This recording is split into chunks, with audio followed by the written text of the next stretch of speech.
नमस्कार साथियों, स्वागत है आप सभी का। जैसा कि किसी भी देश की विकसित अर्थव्यवस्था का आधार उसका इंफ्रास्ट्रक्चर होता है और इसी क्रम में भारत आज इंफ्रास्ट्रक्चर के क्षेत्र में नई ऊंचाइयां छू रहा है।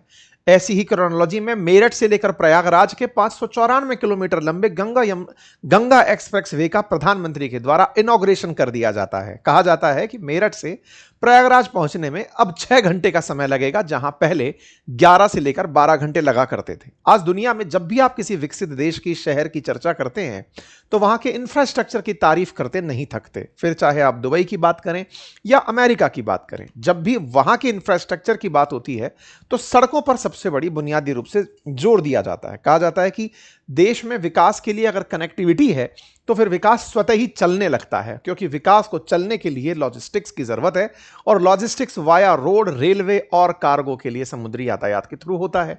ऐसे में जब आज देश के अंदर गंगा एक्सप्रेस वे का उद्घाटन होता है तो यह देश में एक कीर्तिमान भी स्थापित करता है। दुनिया में आज भारत 1.46 लाख किलोमीटर लंबे हाईवेज रखते हुए दुनिया का दूसरा सबसे बड़ा देश बना, जहां पर इतना बड़ा रोड इंफ्रास्ट्रक्चर है।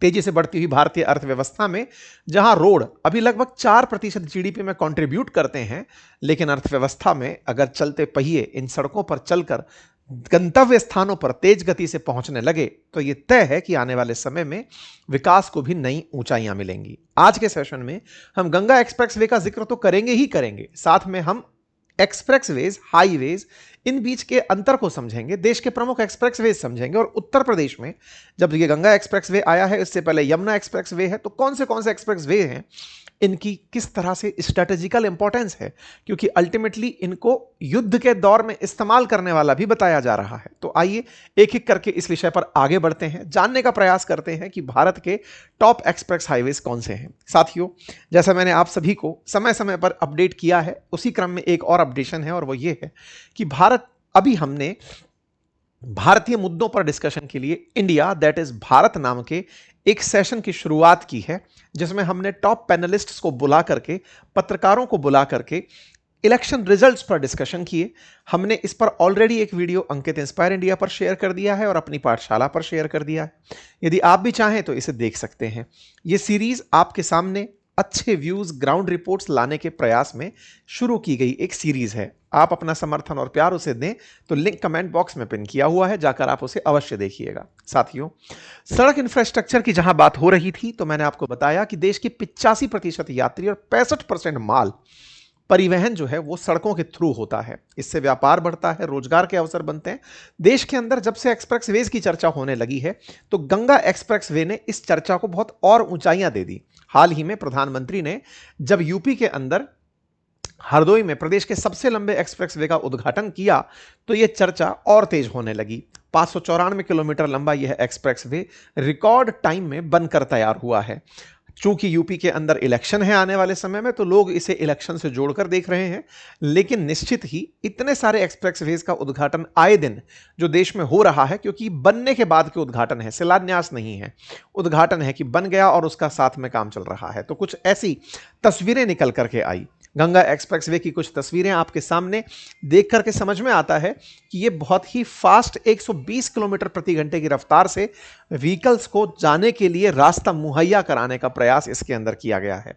सड़कों के हालात और स्थितियों को देखकर आप अंदाजा लगा सकते हैं कि यह बहुत ही मजबूती से रोड जमीन से उठा करके बनाई गई है।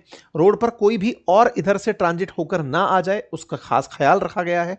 एक्सप्रेस हाईवे पर यह भी तय किया गया है कि ये जो सीमेंटेड आप जो जगह देख रहे हैं, ये असल मायने में अगर कभी फाइटर जेट को उतरना हो तो उसके लिए विकसित की गई जगह हैं, जिन्हें आप सड़कों पर देख रहे हैं। गंगा एक्सप्रेसवे मेरठ से शुरू होकर प्रयागराज तक जाएगा। हापुड़, बुलंदशहर, बदायूं, हरदोई, उन्नाव, रायबरेली, प्रतापगढ़ होते हुए प्रयागराज तक ये पहुंचेगा। प्रधानमंत्री ने यह भी कहा कि इसी एक्सप्रेसवे से हरिद्वार को भी जोड़ा जाएगा। पहले तक प्रयागराज जाने का जो रास्ता था वो वाया कानपुर 684 किलोमीटर मेरठ से पड़ता था, लेकिन अब 594 किलोमीटर पड़ेगा, ऐसा यहां पर सूचनाओं के थ्रू माध्यम से बताया गया। प्रधानमंत्री ने यहां पर एक पौधारोपण भी किया, साथ ही साथ योगी आदित्यनाथ के साथ उस जगह का मुआयना किया, सड़क को समझा, सड़क पर पैदल चलकर इस पूरी जगह का मुआयना किया। सड़कों के विकास के साथ साथ यह भी सुनिश्चित किया कि ये हाई स्पीड सड़कें हैं, बल्कि नए सपनों का गेटवे हैं। राजनीतिक बयानबाजी में कहा कि यूपी में कभी माफियाओं पर फिल्में बनती थी, आज यूपी की कानून व्यवस्था का देश भर में उदाहरण दिया जाता है। कुल मिलाकर के इस तरह का उद्घाटन और साथ में बयानबाजियों का काम बनता रहा। खैर, अब हम आते हैं मुद्दे के ऊपर कि सब सड़कें होती कितनी प्रकार की हैं।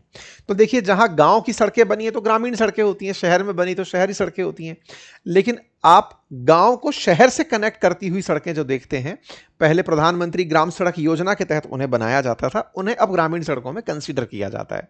अगर शहर दो बड़े हैं, उन्हें आपस में कनेक्ट करने वाले हाईवे राज्य ने बनाए हैं तो राज्य हाईवे, और अगर केंद्र सरकार ने एनएचएआई द्वारा बनाए तो राष्ट्रीय हाईवे कहलाते हैं।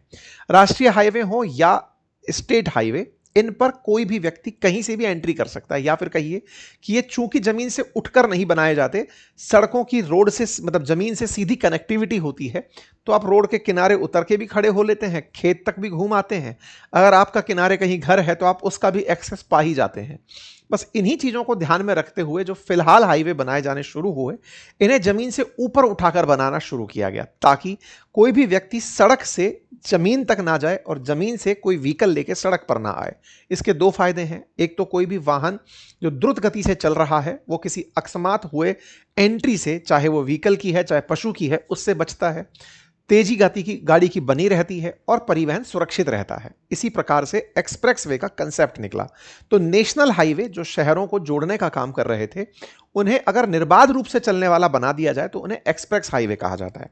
और अगर इतना सुनिश्चित कर दिया जाए कि कुछ भी हो जाए, कोई इसमें एंट्री नहीं करेगा। जहां एक्सप्रेस हाईवे को थोड़ा उठकर बनाया गया, फ्रीवे बिल्कुल समझ लो हवा में बना दिया गया, या फिर इतना सुरक्षित बना दिया गया कि आप ये टेंशन ही नहीं कर सकते कि कोई बाहर से आ सकता है, तो वो फ्रीवे होता है। तो कुल मिलाकर के हाईवेज में नेशनल हाईवे, एक्सप्रेसवे और फ्रीवे तीन प्रकार के कंसेप्ट होते हैं। हाईवे शहरों की कनेक्टिविटी के 4 लेन 6 लेन हाईवेज होते हैं, लेकिन इनकी रोड पे कहीं से भी कनेक्टिविटी संभव हो पाती है। वहीं पर एक्सप्रेस हाईवेज की जब बात की जाती है तो ये कनेक्टिविटी के वो हाईवेज हैं जिनमें सुनिश्चित की हुई जगह से ही लोग एंट्री कर सकते हैं। रोड साइड सरकार या फिर निर्माता जो भी कंपनी है वो तय करती है कि कहां पर उतरने की जगह दी जाएगी, कहां पर रेस्ट एरिया दिया जाएगा, कहां पर पेट्रोल पंप होगा। जैसे अभी गंगा एक्सप्रेस में जो बना है, इस पर हर 75 किलोमीटर पर पेट्रोल पंप की व्यवस्था दी गई है, जो कोको मॉडल पर है, यानी कि कंपनी ओन्ड है, कंपनी ही ऑपरेट करेगी उसे। तो बीपीसीएल के पेट्रोल पंप्स हैं, उनको यहां पर जगह दे दी गई है। ऐसे ही 5 जाते समय और 4 आते समय रेस्ट एरिया दिए गए हैं।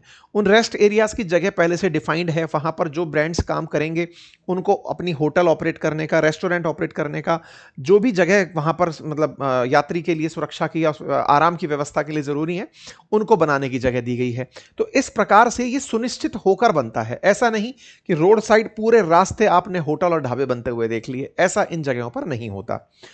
जहां तक बात हो फ्रीवे की, तो यहां पर पूरी तरह से यह सुनिश्चित किया जाता है कि गति को तो कोई नुकसान होगा ही नहीं, लेकिन फ्यूचर में भी अगर आप चाहो कि मैं रोड पर चढ़ जाऊं, आप नहीं चढ़ पाओगे। वो दैट इज फ्रीवे टाइप का फीचर जो भारत में अभी नहीं है। एक तरह से एक्सप्रेसवे का जो नेक्स्ट लेवल है वो फ्रीवे है। एक्सप्रेसवे पर गति भारत के अंदर फिलहाल 120 किलोमीटर प्रति घंटा बहुत से हाईवेज पर रख दी गई है, एक्सप्रेस हाईवेज पर रख दी गई है। फ्रीवे में इसकी गति सीमा और बढ़ा दी जाती है, जिसमें सीमाएं एक्सटेंड की जा सकती हैं। तो ये कुछ सड़कें हैं। जहां तक बात हो गंगा एक्सप्रेस हाईवे की, ये 594 किलोमीटर लंबा एक्सप्रेस हाईवे है जो मेरठ को प्रयागराज से जोड़ेगा। 120 किलोमीटर प्रति घंटे की रफ्तार से गाड़ियां यहां भी चलेंगी। उद्देश्य है कि इससे ट्रेड और इन्वेस्टमेंट बढ़ेगा। यहां पर मेरठ से हापुड़, बुलंदशहर, अमरोहा, संभल, बदायूं, शाजापुर, हरदोई, उन्नाव होते हुए प्रयागराज तक पहुंचने का लक्ष्य रखा गया है। इसकी कुल लागत 36,320 करोड़ रुपए आई और इसको अब यहां से यहां तक ट्रैवल करने में 6 घंटे का समय लगेगा। अलग अलग जिलों में से होकर गुजरेगा। उनके कुछ स्टेट्स आपके सामने रख दिए गए हैं। यहां पर जो एयर स्ट्रिप भी बनाई गई है वो इस तरह की कि रात को भी अगर फाइटर जेट उतरे तो उन्हें वो रोड पर चमक के साथ जगह दिखाई देती रहे। अब उत्तर प्रदेश में 4 जगह एयर स्ट्रिप्स हो चुकी हैं, गंगा एक्सप्रेसवे पर, यमुना एक्सप्रेसवे पर, लखनऊ आगरा एक्सप्रेसवे पर और पूर्वांचल एक्सप्रेसवे पर। यह इसलिए क्योंकि युद्ध के समय पर दुश्मन द्वारा कई बार जो एयरबेस हैं उनको निशाना बना दिया जाता है। तो एयरबेसेस को बचाते हुए एक्सप्रेस हाईवेज पर लैंडिंग सुनिश्चित हो सके, उसके लिए रोड पर ही, एक्सप्रेस हाईवेज पर ही फाइटर जेट्स के उतरने की व्यवस्था की जाती है। अब थोड़ा सा इतिहास बतिया लेते हैं। यमुना एक्सप्रेस वे जो गंगा एक्सप्रेस वे जो है, इसका थॉट सबसे पहले मायावती जी के दिमाग में आया था वर्ष 2007 में, और उनके द्वारा इसकी आधारशिला भी रख दी गई थी। लेकिन पर्यावरणीय कारणों के चलते 2007 में इस कार्यक्रम को एनवायरमेंटल क्लियरेंसेस नहीं मिले थे। उत्तर प्रदेश सरकार के द्वारा बकायदा उस समय उत्तर प्रदेश एक्सप्रेसवे औद्योगिक विकास प्राधिकरण का भी गठन किया गया था, और जिस जेपी को इस काम के लिए लाया गया था, जिसने यमुना एक्सप्रेसवे बनाया था, उस जेपी ने अपना 1000 करोड़ रुपया का जो इन्वेस्टमेंट शुरुआत में करने का डिसीजन लिया था, वो वापस भी ले लिया था कि साहब अब नहीं हो पाएगा, क्योंकि एनवायरमेंटल क्लियरेंसेज में काम अटक गया। हाईकोर्ट के द्वारा इस काम को रोक दिया गया था। 2009 की ये खबर है, और जेपी ग्रुप के द्वारा यहां से जो अपना प्रोजेक्ट से पैसा निकालने की बात थी, वो भी निकलकर बाहर आ गई थी। यह काम 2009 के अंदर अटक चुका था। 2019 में फिर से इसकी चर्चाएं होना शुरू हुई कि यूपी का लॉन्गेस्ट एक्सप्रेसवे बनाया जाएगा गंगा नदी के किनारे। चर्चाएं होना शुरू हुई। 2021 के अंदर यूपी की कैबिनेट ने 36,000 करोड़ के अंदर गंगा एक्सप्रेसवे प्रोजेक्ट का फिर से प्रयास शुरू किया। इस बार बाकायदा क्लियरेंसेज, एनवायरमेंटल क्लियरेंसेज ले लिए गए। यह काम पूरी तरह करने के बाद 12 साल बाद फिर से इसको रीइग्नाइट किया गया। प्रधानमंत्री के द्वारा इस कार्यक्रम का उद्घाटन जो है फिर कर दिया गया। इसका मतलब उद्घाटन मतलब फाउंडेशन स्टोन गंगा एक्सप्रेसवे का 18 दिसंबर के दिन 2021 में रखा गया। 2021 से आज 2026 में आप हैं, तो लगभग 5.5 साल जो है इस पूरे काम के अंदर निकल चुके हैं इसको बना करके। 21, 22, 23, 24, 25, 26 इन सब के अपने अपने कुछ कुछ अपडेट्स रहे। सबसे बड़ा अपडेट था क्योंकि ये ग्रीनफील्ड हाईवे है, मतलब ये नया बनाया गया हाईवे है। एक ब्राउनफील्ड होता है जो पहले से बनी हुई सड़कों को चौड़ा करके फिर उनको रिडिफाइन और रीडिजाइन किया जाता है, लेकिन ये ग्रीनफील्ड है, मतलब जमीन किसानों से लेकर उस पर हाईवे निकाला गया। तो ऐसे में 7,453 हेक्टेयर जमीन 12 जिलों के अंदर 83,000 किसानों से खरीदी गई, जिसके बदले मुआवजे में 9500 करोड़ रुपए दिए गए। इसके बाद 40% कंस्ट्रक्शन धीरे से 2023 में पूरा हुआ, 24 में कंस्ट्रक्शन हुआ, और फाइनली जाकर के अब ये बनकर आपके सामने आया है, जिसकी कुल लागत 37,350 करोड़ रुपए बताई जा रही है। इसको बनाने के लिए 4 अलग अलग पार्ट में इसका निर्माण किया गया। जो फर्स्ट पार्ट इसका बना, उसे छोड़कर के सेकंड और थर्ड जो फेजेस हैं वो अडानी ग्रुप के द्वारा बनाया गया। मतलब कि 4 भागों में से जो पहला भाग है वो आइडियल रोड बिल्डर्स इंफ्रास्ट्रक्चर ने बनाया, जो मेरठ से बदायूं का है, और उसके बाद का जो 75% हिस्सा है, बदायूं से हरदोई, हरदोई से उन्नाव, उन्नाव से प्रयागराज, ये तीनों के तीनों हिस्से अडानी के द्वारा पूरे किए गए हैं। इसके मतलब प्रमोशन के अंदर अभी अडानी ने खुद ने भी प्रमोशन इसका डाल रखा है प्रॉपर तरीके से। अडानी ऑलरेडी 17 रोड प्रोजेक्ट लेकर चल रहा है। 5300 किलोमीटर से ज्यादा वो रोड कंस्ट्रक्शन का काम फिलहाल के लिए कर रहा है। इन 594 किलोमीटर पूरे गंगा एक्सप्रेसवे पर 9 पब्लिक कन्वीनियंस सेंटर, जिसमें से 5 जाते समय, 4 आते समय, जिसमें फूड प्लाजा, कैफेटेरिया, आराम करने की जगह, होटल, ये सब बनाने की जगह छोड़ी गई है। बीपीसीएल को पेट्रोल पंप ऑपरेट करने की जगह दी गई है। कुछ इस प्रकार से रेस्ट एरियाज बनाए गए हैं जहां लोग तेज गति से जब निकल रहे हैं तो यात्री विश्राम कर सकते हैं और अपने लिए जो भी उनको रिफ्रेशमेंट चाहिए वो यहां पर मिल सकते हैं। ठीक है साहब। साथ ही साथ यहां पर एक्सप्रेसवे पर war time runway, strategic location, disaster management का भी प्रॉपर ध्यान रखा गया है। जहां तक बात हो टोल टैक्स की, तो काफी महंगा टोल यहां पर दिख रहा है। 1 किलोमीटर की यात्रा के लिए लगभग 2.5 रुपए आपको कार जीप से खर्च करने पड़ेंगे। वहीं अगर पूरी यात्रा 594 किलोमीटर की करनी है तो 1515 रुपए का आपको पेमेंट करना होगा। 37,000 करोड़ की जो लागत है, शायद वो इसी प्रकार के टोल से वसूली जाएगी जो आपके सामने दिख रहा है। सामान्यतया 1 किलोमीटर पर 1.5 से 1.25 रुपए के आसपास टोल वसूला जाता है, लेकिन यहां 2.5 रुपए के आसपास टोल वसूली हो रही है। ये टोल वसूली 37,000 करोड़ की वसूली है। अब वो कितने सालों में पूरी होती है ये देखना होगा। मतलब ये जो 37,000 करोड़ आज आपको जाते हुए दिख रहे हैं, अडानी ने बनाए हैं, सरकार ने अपना क्रेडिट खा लिया।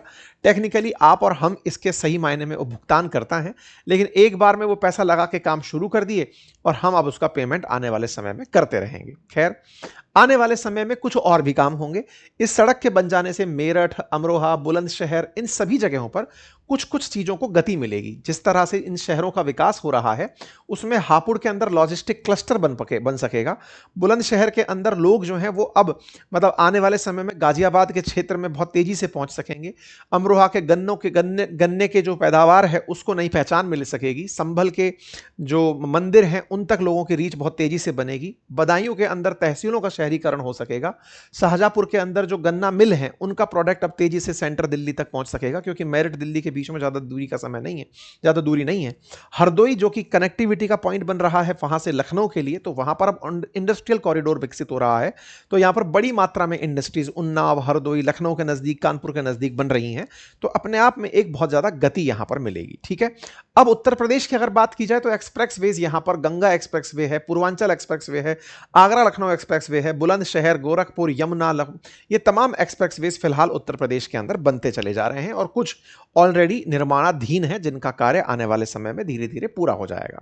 यह रहा उत्तर प्रदेश का सार। जहां तक बात हो भारत की, तो भारत में दिसंबर 2025 का स्टेट्स है कि 1,46,560 किलोमीटर के हाईवेज बन चुके हैं, जो दुनिया में सेकंड लार्जेस्ट नंबर कहलाते हैं। भारत के अंदर ये जो बन रहे हाईवेज हैं, इनको बनाने के लिए पहले जो परियोजना चली थी वो भारतमाला परियोजना थी, जो 2017 में शुरू हुई, 2022 में से पूर्ण कर दिया गया था। लक्ष्य रख करके माना गया था कि हम सड़कें और लॉजिस्टिक्स डेवलप करेंगे। 2021 में फिर प्रधानमंत्री के द्वारा पीएम गति शक्ति प्लान का अनाउंसमेंट किया गया, जिसमें 7 मेजर पिलर्स को ध्यान में रखते हुए डेवलपमेंट हुआ, जिसमें यह तय किया गया कि केवल सड़कें ही नहीं, इसके अलावा भी पोर्ट्स का डेवलपमेंट है, रेल कॉरिडोर का निर्माण है, कार्गो के लिए कार्गो स्टेशन हैं, इन सबको डेवलप किया जाएगा। क्योंकि देश को अगर विकसित अर्थव्यवस्था बनना है तो फिर हमें बहुत तेजी से इंफ्रास्ट्रक्चर पर काम करना होगा, और उस प्लान को 2021 के अंदर पीएम गति शक्ति प्लान बना करके अनाउंस किया गया था। ठीक है साहब, आज देश के अंदर अगर मेजर ऑपरेशनल एक्सप्रेसवेज हाईवेज की बात की जाए तो इनकी कुछ फहरिस्त लिस्ट में मैंने यहां लगाकर आपके सामने शो की है, जो आप देख सकते हैं। हालांकि इसको बार बार मैं शब्दों में बयान करके भी लिखा हुआ रिपीट ही करूंगा, तो इसलिए बस मैं आपको दिखा रहा हूं कि एक नंबर ऑफ लिस्ट तैयार हो चुकी है हमारे देश के अंदर एक्सप्रेस हाईवेज की। पीएम गति शक्ति के अंदर 7 मेजर चीजें ध्यान रखी गई थी: रोड, एयरपोर्ट, मास ट्रांसपोर्टेशन, लॉजिस्टिक इंफ्रास्ट्रक्चर, रेलवेज, इन सभी को ध्यान में रखते हुए इंफ्रास्ट्रक्चर का निर्माण किया गया था। ठीक है, तो उम्मीद करता हूं कि आपको आने वाले समय में देश की इस गति में हाईवेज का उपयोग करने को मिलेगा। आप भी अपने प्रोडक्ट्स को नियरेस्ट क्षेत्रों से लेकर के अपने मेन सेंट्रल हब्स, कैपिटल्स, राजधानी, इन सब तक लेकर पहुंच सकेंगे और देश की गति में योगदान देंगे। फिलहाल के लिए इतना ही। अपना ख्याल रखें। चैनल पर नए हैं तो सब्सक्राइब कर लें, और हाँ, कमेंट बॉक्स में मैंने आपके सामने एक पैनल डिस्कशन डाला है जो कि उत्तर प्रदेश इलेक्शन पर है और बंगाल के इलेक्शन पर है। आप उसे अवश्य देखें और अपनी प्रतिक्रिया दें। धन्यवाद।